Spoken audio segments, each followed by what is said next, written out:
Hey guys, project-zodiac here. I'm back with another video, and this is another movie review, and it's the final Christopher Reeve Superman movie in chronological order um, that I'm really excited to talk about in anticipation for the new Superman movie coming out in July.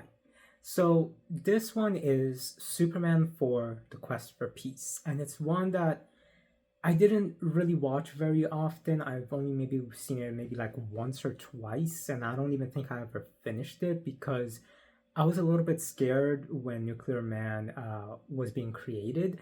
That's like the one big thing I really remember about this movie.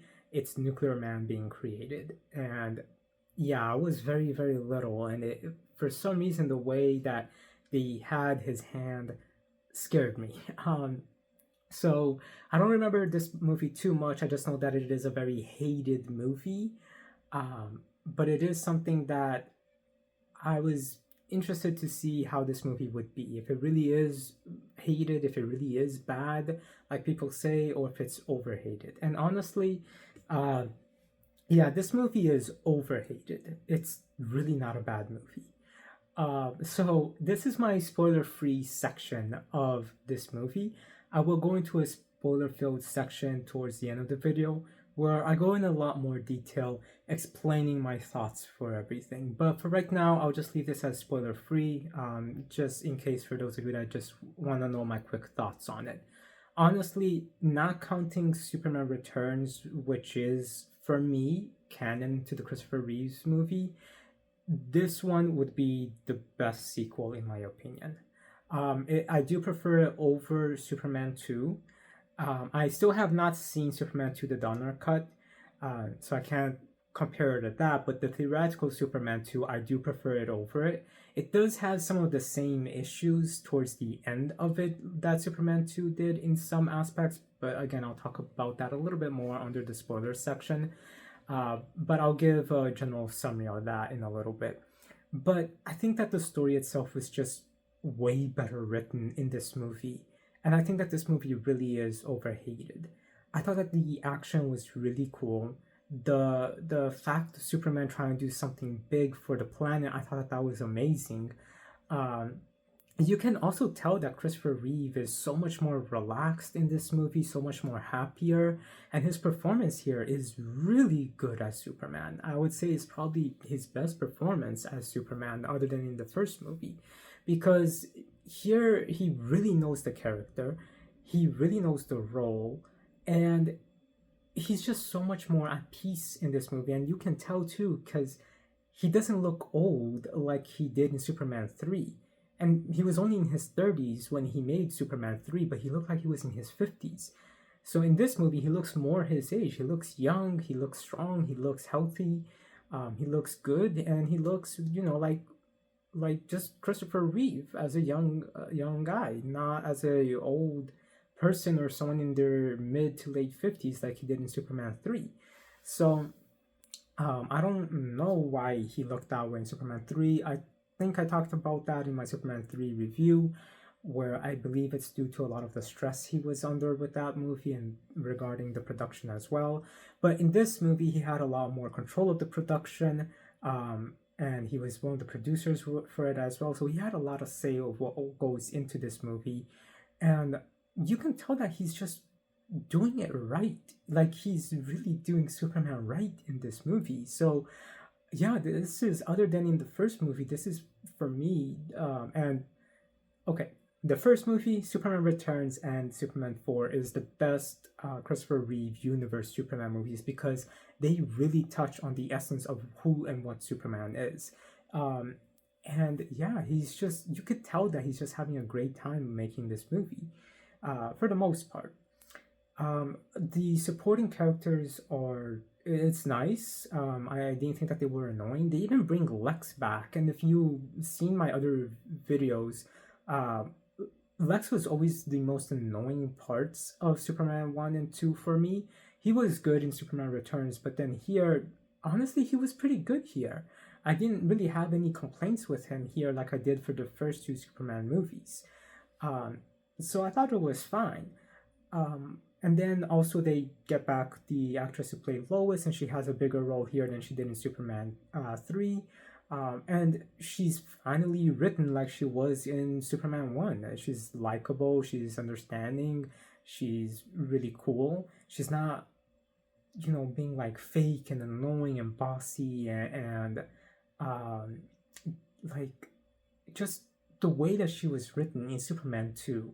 Thankfully, she's not being written like that. She's being written like she was in Superman 1, which feels way more organic, way more natural, and way more true to the character. Like, she doesn't disrespect Clark like she does in Superman 2. She doesn't tease him or make fun of him in a rude way, not trying to be like a friendly way like she does in Superman 2. In this one, she's like very friendly with him, very caring, very supportive, and I thought that was really, really good. Um, and people might be saying, since I consider Superman Returns canon to the movies, wouldn't this movie contradict that one, given how she is with Clark in this one? No, it wouldn't, because very clearly they're like really good friends in this movie. And just because we don't get a mention of the her husband and son in this movie, that is not really an issue, because one of the things is one of the major important characters in Superman 3 is not in this movie, and I'm not really going to talk about that right now. That's for my complaints section in the spoilers. So I'll leave that for later. But that character is not in this movie, and it doesn't really stick out, that Lois's husband and son aren't being mentioned. And I also do like as well that this movie does focus a lot on Clark as Clark, and we get to see him being mature, but like still being optimistic and still being youthful at the same time, and very caring. So I think the way that they handled Clark in this movie was really well done, and his love interest in this movie too. I think that they handled her really, really well. And yeah, even Nuclear Man, the things with Nuclear Man that they did, yes, the hand scene still creeps me out. Even when I watch this, honestly, I don't know why that one creeps me out even now, but yeah, at least this time I was able to finish the movie, because after that scene, I see that it's not a scary movie like I thought it was when I was little. I guess just him being born with the sun and all of that was just very um, off putting for me, and it still kind of is. But right after that scene, the rest is fine. So I thought that, it was really, really cool in how he was written. Like just the concept of him, I think, is what I'm trying to say. I think the concept of Nuclear Man was really, really cool. I really liked how we do see some of that concept being realized in a really good way, but we'll talk about that a little bit later. Um, and yeah, just the fact of Superman doing something big for the whole world, I thought was really, really nice and really well done.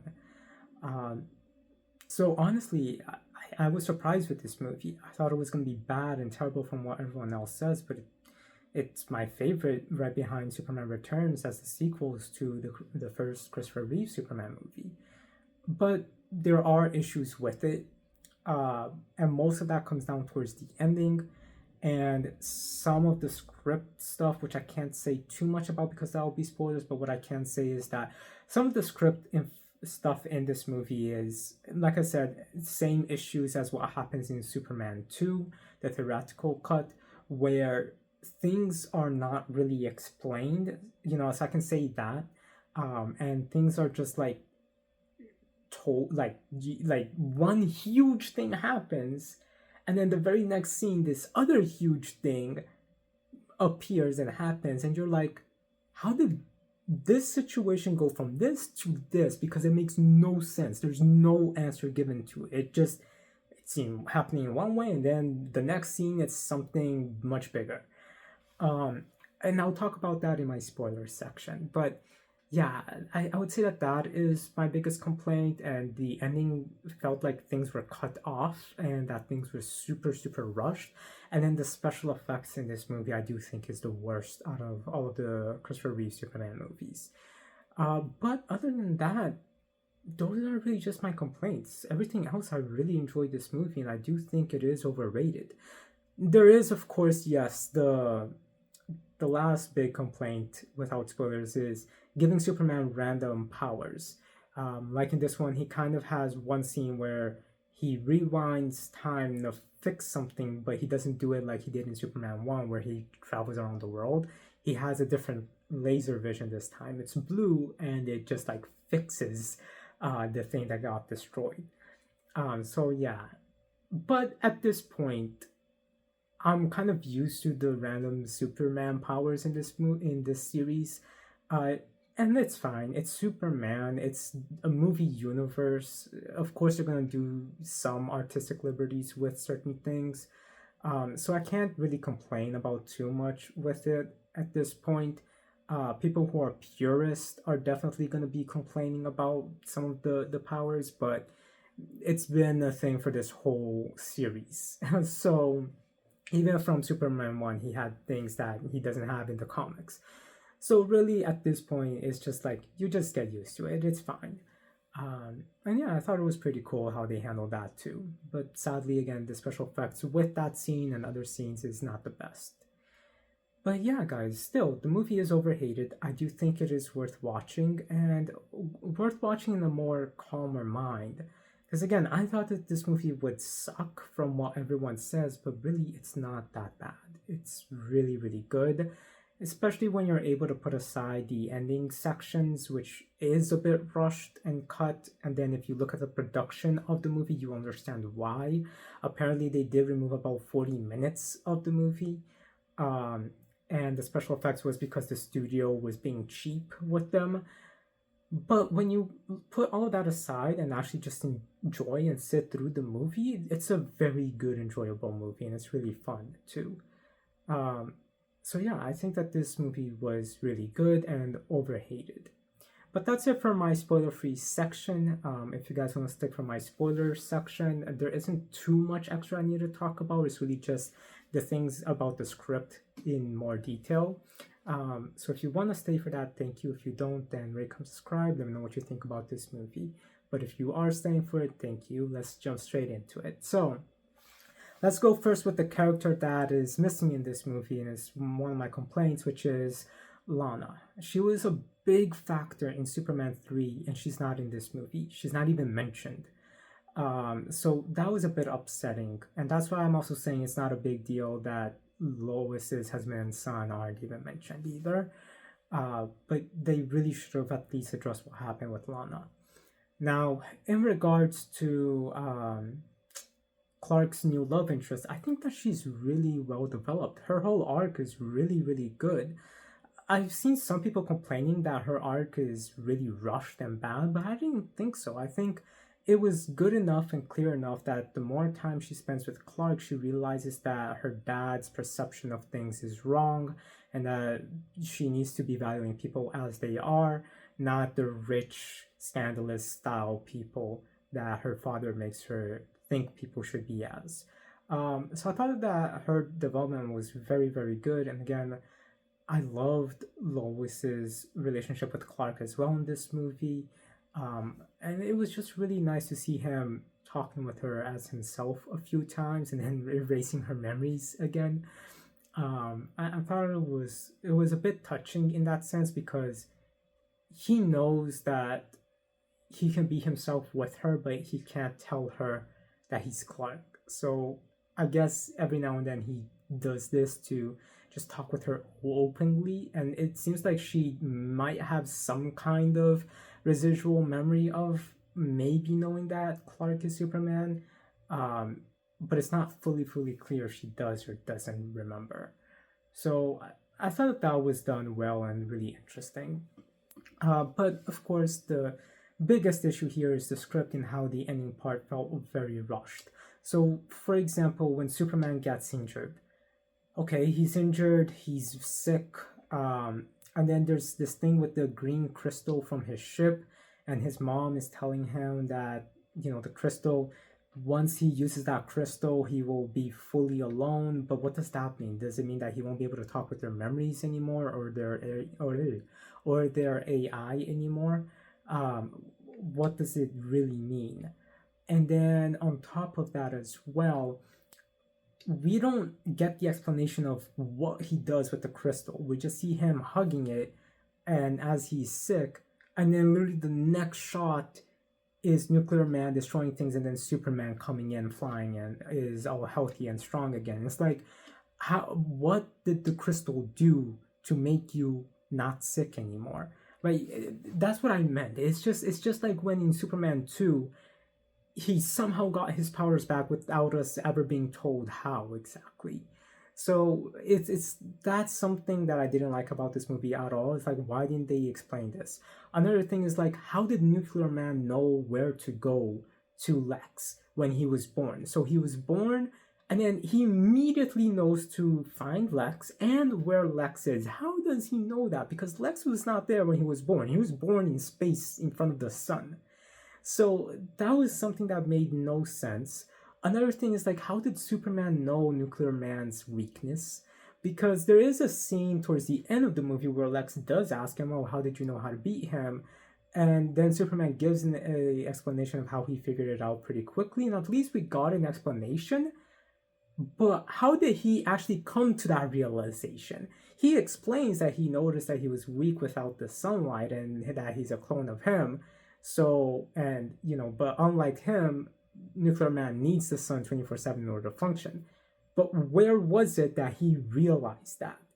Because the moment that he and Nuclear Man are fighting after he's healed, after Superman is back to normal, he immediately just traps him in an elevator on purpose and then just takes him out. But there was no other context that showed that he would have noticed Nuclear Man not being as strong without the sun.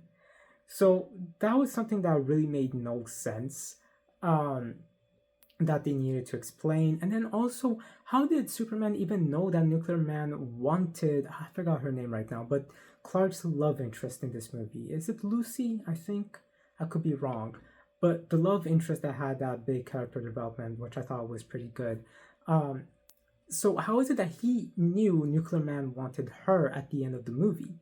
Because Nuclear Man goes and starts destroying things in the city very quickly, and then starts screaming for her, and then Superman's just outside of the building and it's like, she's not here. It's like he already knew that he was looking for her, but it doesn't make sense. So that's what I mean. Like, there's a lot of things that just felt so rushed and cut off, and they make references to things that we don't even see.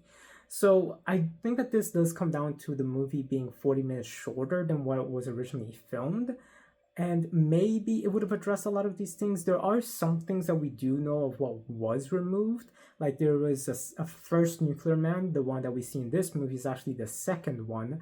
But there was a first one that Superman destroys at the start of the movie, that wasn't as strong. So that was one thing that was removed. There was supposed to be more development for Clark's love interest. Again, I thought that her development was fine in the way that we got it here, but people, I guess, complain about her development. I don't really have an issue with it. I thought it was pretty easy to follow along with her development, and I thought it worked out pretty well. But some people thought it was too abrupt in how her development is, but I don't think so. But apparently there was supposed to be more to her scenes and her changing more, and I thought, that would have been nice to see, because honestly, she starts off as an annoying character, but she ends up being a really nice character at the end of the movie. And it was really nice just seeing her, like, wanting to change her style to be with Clark because she really likes him. So I thought that was nice, and it's like, and you can see that it's like to improve herself too, not to like be a bad or worse version of her, no, but it's to be a better version of her. So I thought that was really nice. But yeah, so there was more to it, I guess, that they cut off, but the other things that I talked about, I'm not sure if they were included in those extra 40 minutes that was cut off, but even if they weren't, it's something that should definitely been included even in that original script. But again, unfortunately, the studio interfered, cut it, and that's what the issue is with studios interfering. They just need to let the filmmakers do their thing and trust them rather than interfering with it. But the studio got greedy, wanted the movie to be shorter so that more people can watch it faster, and then come back to it and watch it again to try to make more money. And then the movie failed because the studio didn't want to invest in the budget, and they did not want to let them do things in a more fleshed out way towards the end. So yeah, it's understandable why people have some complaints, but it's not the movie's fault. It's not the director's fault. And also, this movie is a lot more serious as well, which is really nice, and a lot more passionate, and you can really tell that. So it's not the crew's fault, it's really the studio's fault for all of these interferences. But even with the movie of what we did get in it, I thought it was very good and very fun. I do definitely think it is overhated, because it really is not as bad as people make it out to be. But yeah, guys, that is my thoughts on Superman 4: The Quest for Peace. It is a overhated movie that is actually very good. So that's the last video for my Christopher Reeve marathon of Superman movies. I hope you guys enjoyed these movies, and I will soon be reviewing the new Superman movie coming out, and I'm very excited for it because honestly it looks really good. I know a lot of people are complaining about it, and I think they're just being super nitpicky and dumb about some of those complaints. Like, just have fun with the movie. You don't need to be nitpicking every single thing, like, oh, why is Superman's eyes off to the side as he's flying? Oh, I don't know, how about because there's wind, strong wind blowing on his eyes? It seems natural that, you know, like the eye would like shut, or that the eyes would be wider. You know, like there's like, people are just being super nitpicky for the dumbest reasons for this movie. Like, even his suit, when that first picture came off, everyone was like, oh, the suit is too big on him, he doesn't even fit into it, look at the gaps on the suit. It's like, why are you guys being so stupid with these criticisms?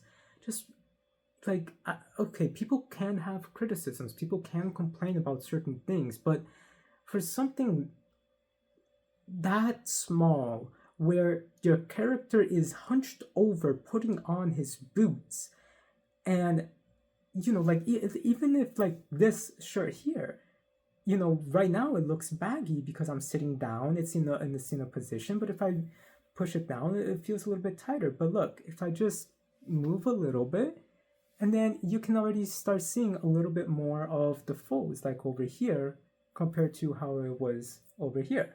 So that's the thing, like, clothes moves. So why is it that you're complaining that his suit is pushed up a little bit and you can see a little bit of gap in it when he's putting on his boot? That just makes no sense why you would be complaining about that. So I think that this movie is having a lot of hate for no reason at all. Some of the things I can understand, like some people aren't liking the CGI for it. That's always going to be kind of a complicated thing, because some people are going to love the CGI, some people are going to think it's fine. I think it's fine. I usually don't really complain about CGI in general. Sometimes I do, but there's specific context as to why. A lot of people are just making comments like, oh, look at the CGI in this movie. It took 1 year from the last trailer to the most recent trailer, and the CGI is not even improved. This movie is gonna suck. Like, why are you saying it like that? The CGI is not necessarily what makes the movie. So yes, CGI can look amazing, but it can also look really bad. But still, you know, like, does it really destroy the movie so much? If the visual is super distractingly terrible, I can understand your complaint. But if it works and you know it's a movie, there's no need to say that the movie's gonna suck just because of that. So yeah, I think that there's just a lot of hate coming in for this particular movie, but I'm super excited for this movie. I think it's going to be amazing. I think it's going to be really fun, and there's definitely a lot of heart and care being put into it. So I'm very excited for it. But yeah, guys, let me know what you think and what you're expecting of the new Superman movie as well. I hope you guys enjoyed these videos. Rate, comment, subscribe, and I'll talk to you later. Have a good day, everyone.